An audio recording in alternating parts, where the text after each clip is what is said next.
आज का जो टॉपिक है वो स्पेशली होने वाला है भाई के कमेंट के ऊपर, जिन्होंने कमेंट किया था कि कितने दिन बाद बच्चे करने चाहिए सेपरेट। और मैं जो सेपरेट करता हूँ इस कॉलोनी के अंदर सेपरेट करता हूँ, तो क्यों करता हूँ सेपरेट और कितने दिन में बच्चे खाना कर देते हैं स्टार्ट, उसके ऊपर आज का ये वीडियो है। तो हेलो गाइज, मेरा नाम है गौरव, आप देख रहे हो यूट्यूब चैनल जिसका नाम है बर्ड्स कॉलोनी। तो गाइज आप लोग हो अभी बर्ड्स कॉलोनी फैमिली के अंदर। अगर आप भी बनना चाहते हो हमारे फैमिली का हिस्सा तो फटाफट से कर दीजिए चैनल को सब्सक्राइब, कर दीजिए बेल आइकन प्लीज, जिससे कि हर एक वीडियो का नोटिफिकेशन आपको मिले सबसे पहले।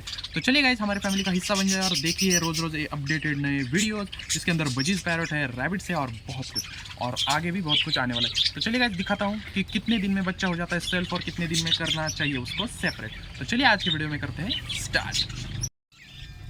तो गाइस ये है वो बच्चा, अगर आप लोग देख सकते हो गाइस, उसका साइज वगैरह से आपको अंदाज़ा हो जाएगा कि कौन सा वाला बच्चा है। तो ये जो बच्चा है गाइस, इसके बारे में हम लोग बात कर रहे थे कि बहुत से लोग बोलते हैं ना कि बाहर आने के बाद बच्चे खाना नहीं खाते। तो देख सकते हो किस तरह से वो अपनी चोंच से खा भी रहा है। मैं जूम करके दिखाता हूँ, देख सकते हो गाइस। आज इसका फर्स्ट डे है मटकी के बाहर, फिर भी अच्छे खासे तरह से खाना खा रहा है। और इसका एज है कम से कम 28 डेज, देख सकते हो गाइस। 28 डेज का बच्चा है गाइस, और किस तरह से खाना खा रहा है। तो बहुत से लोग बोलते हैं कि खाना नहीं खा बाहर आने के बाद, इसलिए हम लोग ज़्यादा से ज़्यादा दिन मटकी में रखते हैं। तो गाइस पूरा फीमेल का अंडे देने से लेकर बच्चे पालने तक का पीरियड का टाइम रहता है max to max 45 to 55 days max. उसके ज़्यादा, उससे बाद में वो फिर से ब्रीडिंग पे आ जाती है, दूसरे अंडों के ऊपर आ जाती है। तो देख सकते हो किस तरह से वो जो बच्चा है वो इधर उधर जाके खाना ढूंढ रहा है और खा रहा है।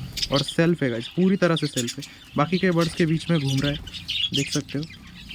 और इस तरफ भी एक बच्चा है गाइस, मैं दिखाने का ट्राई करता हूँ।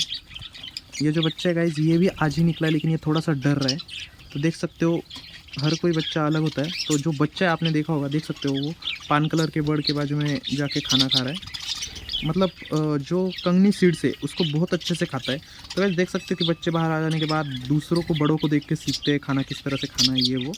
तो वो है येलो कलर में जो बर्ड है रेड आइज में, तो वो फीमेल निकलेगा मोस्टली। तो वही खाना खा रहा है। उसके मदर फादर थोड़ी देर के बाद उसको खिलाएंगे ही, क्योंकि उनको अच्छे से याद रहता है कि अपना बच्चा कौन सा है और दूसरे का कौन सा। मोस्टली दूसरे बर्ड भी खिला देते हैं। तो देख सकते हो उसके पैरों के अंदर, अगर आप लोगों ने देखा होगा तो देखो उड़ने का भी ट्राई कर रहा है गाइस, वो उड़ने का भी ट्राई कर रहा है। और उसका जो है देख सकते हो उड़ भी पा रहा है वो अच्छे से। तो अभी जैसे ही वो इस खुले वेदर में सर्वाइव करना सीख जाएगा तो खुद ही सेल्फ हो जाएगा, उसके माता पिता उसको खाना खिलाना बंद कर देंगे। तो भाई यही रहता है नेचर, कि बाहर आ जाने के बाद वो सेल्फ हो जाता है। तो इतना ही बताना था। बहुत से लोग बोलते हैं कि आप बच्चों को उनसे अलग क्यों करते हो। तो 5-6 दिन के अंदर ये जब खुद से खाना खाना सीख जाएगा, खुद से मतलब अभी से खा रहा है लेकिन अच्छा खासा खाना खाएगा, तो हम लोग उसको पकड़ेंगे और शिफ्ट कर देंगे जो बच्चों की कॉलोनी है उसके अंदर। चलेगा आज के लिए इतना ही, मिलता हूँ एक नए वीडियो के नए टॉपिक के साथ। तब तक के लिए bye bye, take care, see you soon.